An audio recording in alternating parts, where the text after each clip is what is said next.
Welcome to our video about RNA sequencing, also known as RNA-Seq.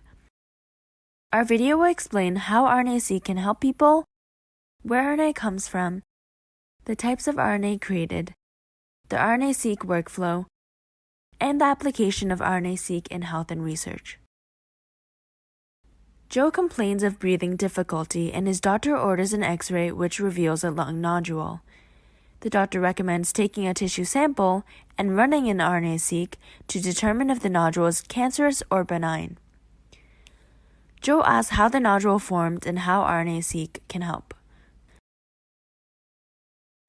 The doctor informs Joe that lung tissue is made when DNA genes are transcribed into pre-mRNA. Pre-mRNA contains coding regions called exons and non-coding regions called introns. The introns are removed by a spliceosome, and the remaining exons are arranged in different patterns to make different amino acids, which create different proteins. These proteins can then make lung tissue or perform other cellular functions. The doctor notes that Joe's nodule could be the result of a mutation in the lung genes. Or there could be a mutation in a gene responsible for making the spliceosome that's involved in pre-mRNA splicing.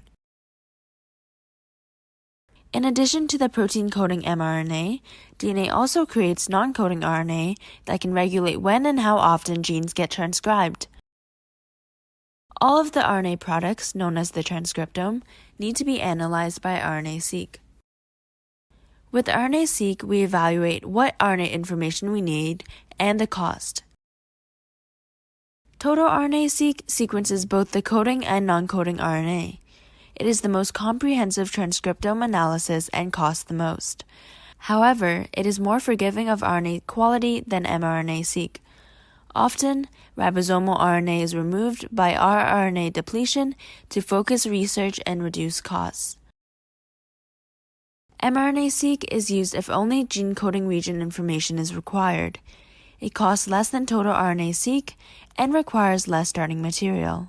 In eukaryotes, mRNA is selected by looking for its poly-A tail, while rRNA depletion is used for prokaryotic mRNA, as it typically lacks a poly-A tail.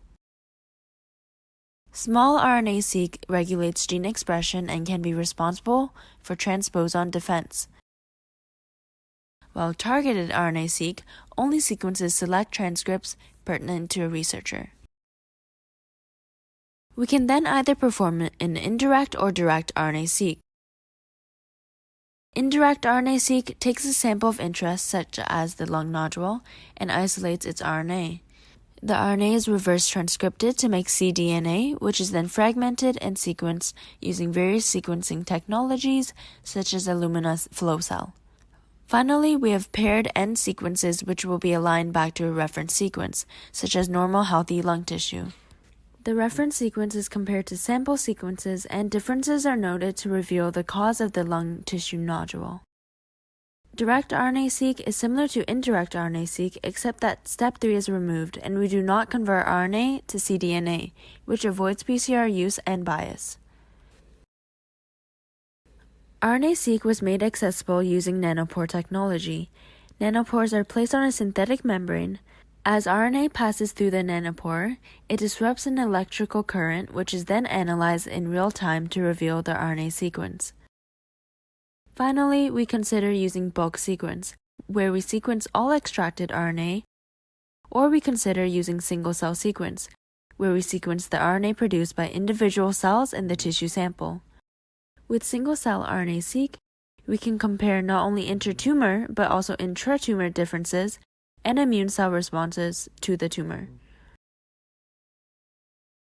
RNA-Seq not only reveals the coding and non-coding RNA involved in Joe's cancer, but it can also help determine if a particular drug is effective treatment and monitor cancer mutations and drug resistance. It can also provide researchers with insights into epigenetic regulation, identify biomarkers, and druggable pathways. The applications of RNA-Seq to human health are numerous, and there is still much to be discovered.